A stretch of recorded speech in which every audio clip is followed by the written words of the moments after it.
आजच्या व्हिडिओमध्ये आपण जाणून घेणार आहोत शेततळं म्हणजे काय, त्याची गरज काय असते, त्याचे फायदे काय आहेत आणि ते कसं करायचं, त्याचबरोबर त्याच्यात जे अस्तरीकरण केलं जातं याबद्दल आजच्या व्हिडिओतून आपल्याला माहिती मिळणार आहे। शेततळ्याची गरज काय आहे? आपल्या इथं अनियमित पाऊस पडतो, पाण्याची कमतरता होते आणि यामुळे फक्त एकच पीक घ्यावं लागतं। पण जर शेततळं केलं तर पाण्याची कमतरता भरून निघते, आपल्याला दुबार पीक घेता येतं, मत्स्यपालन आपल्याला त्यामध्ये करता येतं आणि हे सगळं केल्यामुळं शेतकऱ्यांच्या उत्पन्नात वाढ होते। शेततळं तयार करताना काही महत्त्वाच्या गोष्टी आपण जाणून घेऊया। पहिलं म्हणजे जमिनीची निवड, दुसरं मोजमाप, अस्तरीकरण आणि पाणी आपण जे वापरतो त्याचा वापर कसा करायचा। जमीन निवडताना पाणी शेताच्या ठिकाणी जिथं साठेल अशी आपल्याला जागा निवडायची असते। त्याची जी लांबी रुंदी आहे म्हणजे मोजमाप आपण म्हणतो ते आपल्या गरजेनुसार आपल्याला करावं लागतं। त्याचप्रमाणे पाणी जास्त प्रमाणात झिरपू नये यासाठी आपल्याला अस्तरीकरण करावं लागतं आणि या पाण्याचा वापर करण्यासाठी आपण ठिबक सिंचन, तुषार सिंचन किंवा इतर सिंचनांचा वापर करून आपण त्याच्यावरती शेती करू शकतो।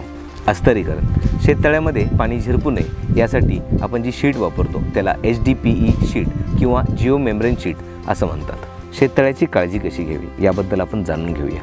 शेततळ्याचा जो बांध आहे त्याला भेगा पडलेल्या नसाव्या आणि जर दिसतील आपल्या भेगा तर लगेच त्याची दुरुस्ती करून घ्यावी। शेततळ्याच्या बांधावरती छोटी झुडपं किंवा गवत लागवड करावी जेणेकरून तो बांध तुटणार नाही। त्याचबरोबर जे अस्तरीकरण आहे आपण ज्याला लायनर म्हणतो ते जर फाटलं असेल तर त्वरित ते दुरुस्त करावं जेणेकरून त्याच्यात जे झिरपणारं पाणी आहे हे झिरपणार नाही आणि पाणी साठून राहील। तसेच तळ्यामध्ये जर कोणी पडलं तर त्याच्या बचावासाठी आपल्याला त्यामध्ये दोऱ्या टाकून घेणं गरजेचं असतं।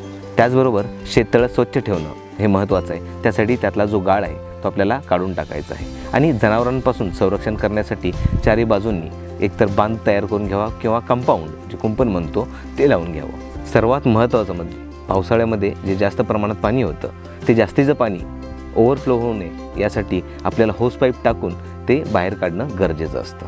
शेतकरी मित्रांनो, ही जर माहिती तुम्हाला आवडली असेल आणि तुम्हाला तुमचं उत्पन्न वाढवायचं असेल तर हे शेततळ्याचं जे प्रकल्प आहे याची माहिती तुम्ही स्वदेश फाउंडेशन किंवा शासन यांच्यामार्फत मिळवून या योजनेचा लाभ घेऊ शकता।